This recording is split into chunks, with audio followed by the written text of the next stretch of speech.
strength and bravery. You need to know your enemies better than they know you.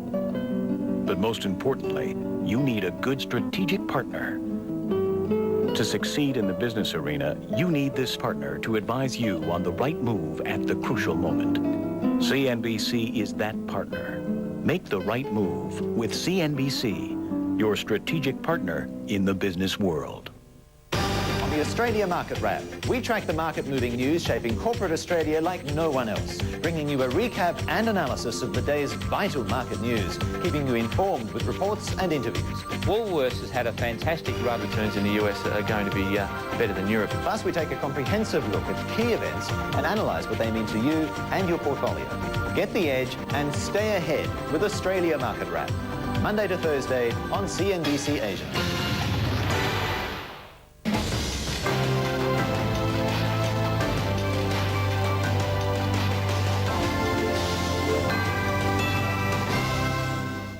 And good Thursday morning, everybody. I'm Christine Tan. Asian markets rally across the board after a surge on Wall Street overnight. Taiwan is leading the way, up 1 3/4%. Tokyo and Korea higher by about 1.5%. And good Thursday morning from Hong Kong. Welcome to this last leg of SQUAWK Box. Autos rolling ahead. In North Asia today, Hyundai Motor earnings for the first quarter expected to double, according to some media reports. The stock up 2%. Nissan also up a couple percent as well, ahead of the update on the restructuring plan due out later this afternoon. And good morning, everyone. Stephen Engel here on the Singapore Stocks Desk. We have shares of Singapore Telecommunication just tipping lower in Singapore trade, and Optus shares in Australia also heading about 0.75% lower. This after SingTel came out with their full-year earnings that was at the low end of analyst expectations. We'll run through the numbers and give some analysis with our next guest coming up on SQUAWK Box.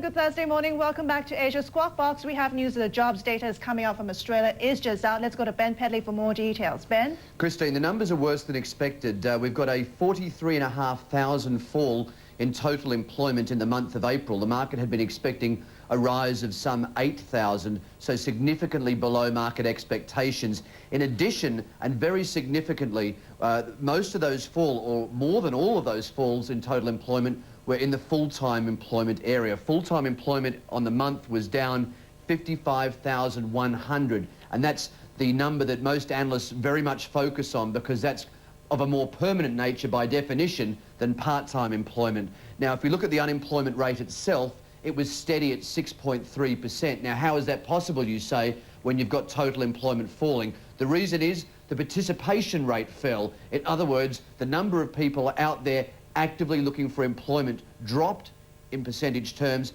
and that means that you're able to get that result where you get total employment down but the unemployment rate remaining flat. Now, what does this mean for the overall market and for the perceptions of the Australian economy?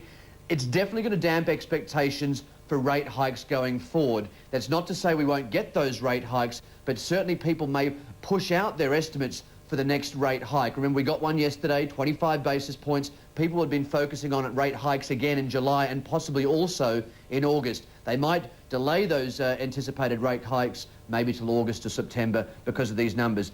Remember, focus on that figure. Full-time employment in the month of April in Australia down 55,100, and that will damp expectations of future rate hikes. And I can tell you just before I go, let's have a quick look at the Aussie dollar again because it is moving. We've got the Aussie dollar down around about 0.2 of a US cent. That's a significant move following those numbers out of Australia on the employment. And in addition, I can tell you that, if you bear with me 1 second, I can tell you that the bond market has also reacted. The bond futures, not surprisingly, have risen quite sharply as those expectations for rate hikes are tempered somewhat. Christine, back to you. Thanks for that quick update, Ben.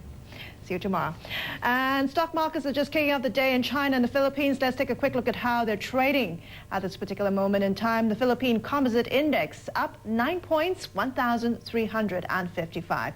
In China, the Shanghai B-Share Index stands at 143. The Shenzhen B-Share Index stands at 227. Let's take a look at some of the other regional markets and how they're faring this morning.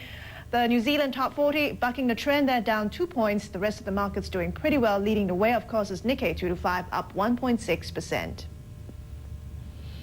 Southeast Asia's largest telco, SingTel, is out with its full-year report card and is expected its takeover of Australia's Optus taking a toll on the bottom line. The company saw net profits slip almost 19% to 1.63 billion Singapore dollars, or about 906 million US. That was slightly lower than analysts' estimates. SingTel released its report before the markets opened in Sydney and Singapore. Let's take a quick look at how those shares are trading at the moment in both markets, that is Singapore and Australia. SingTel Australia is at 1 Aussie 54 and SingTel Singapore is at 1 Sing 51. And for his perspective on SingTel's results, Balaji Buvarahan, manager consulting with Frost & Sullivan, joins us now. Balaji, can you give us a quick overtake of what you view of the numbers? What's your take on the numbers, taking away the acquisition cost, of course? Actually, it's expected, almost all Asian telcos currently doing pretty well in comparison with other parts of the world. But the acquisition, we believe it's more of a strategic view. It may affect in a very short term, but if you're looking at the long-term perspective and the strategic fit for SingTel with Optus, we believe it's going to really give a gain, and strategic options are going to be evaluated over a period of time. It also brings a new revenue source for SingTel over a period of time. That we believe it's going to be a strong point for SingTel at this point in time. But having said that, there'll be a short, dip in the market, mainly because the analyst focuses something else. We believe this is going to be eroded in a short period of time. Speaking of revenue streams, so far Optus will be the main contributor. What about some of the overseas expansions, say in the other Southeast Asian markets? Those investments haven't quite contributed to SingTel's bottom line, has it? Yes, truly, but these are very early time to say any comments on that front, mainly because of the C2C, infrastructures, as well as the investments that SingTel really puts in currently. It's going to really pay off over the period of time. And any investments currently happening in the SingTel front would take at least a year or two before it really shows the fruit. So if you expect anything in a short term, I think it's not really going to show anything. But given the moves in the last 16 months, what SingTel has taken, I think it's really, really a great effort. And there are also a lot of strategic fit, because instead of earlier, they have really expanded in other countries without thinking of strategic fit. Now, whatever the move they have taken in the last 1.5 years, I think this is a great move for SingTel. As well as in terms of share market, I think it's going to be fruitful in another 18 months' time. Bernie in Hong Kong here. Thanks for joining us. You know what, SingTel is saying that consolidating a full year of their network cable firm C2C is probably going to be a drag on earnings as well. I guess, is that a major area of concern? I mean, all these cable companies, all these interconnection companies seem to be a sore spot with a lot of the Asian telcos these days. Yeah. As you see, majorly the international call rates are reducing. There is a lot of pressure from outside world as well as the domestic market, where the full-fledged deregulation has happened. The competition is ever increasing.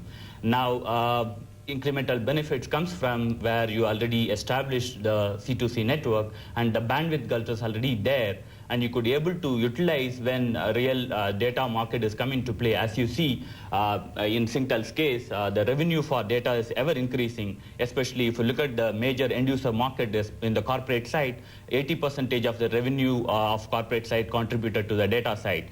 And over the period, the strategic fit which they are calculating in terms of India or Australia or Japan and Hong Kong or even China markets, we believe it's going to really benefit the enterprise market, where the revenue from those sources is going to increase.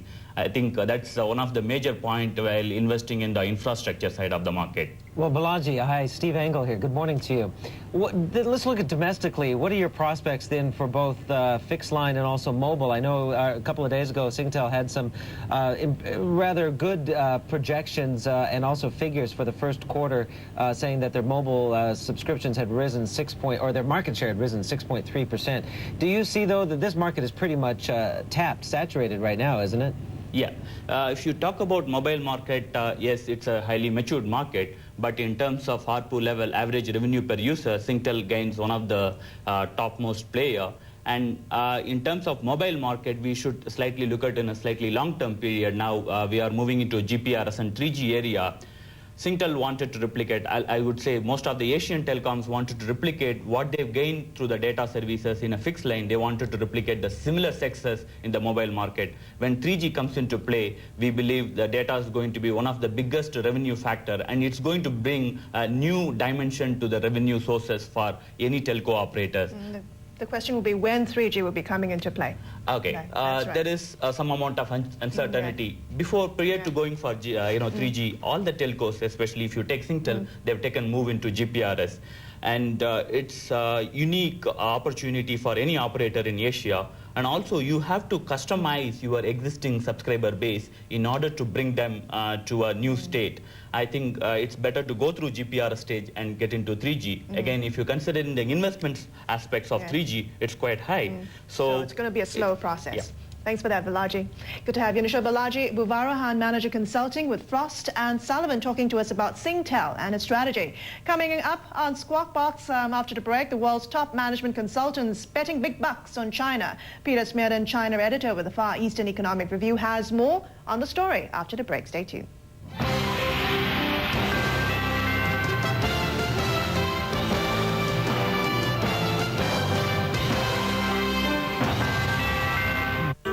CNBC Asia. Profit from it. And now, Nokia brings you live SMS viewer poll.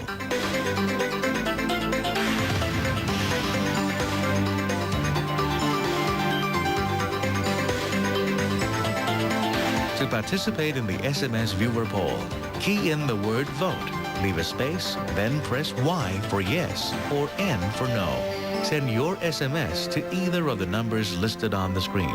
Look out for results throughout the day. And now, i2 brings you Technology Journal. People are used to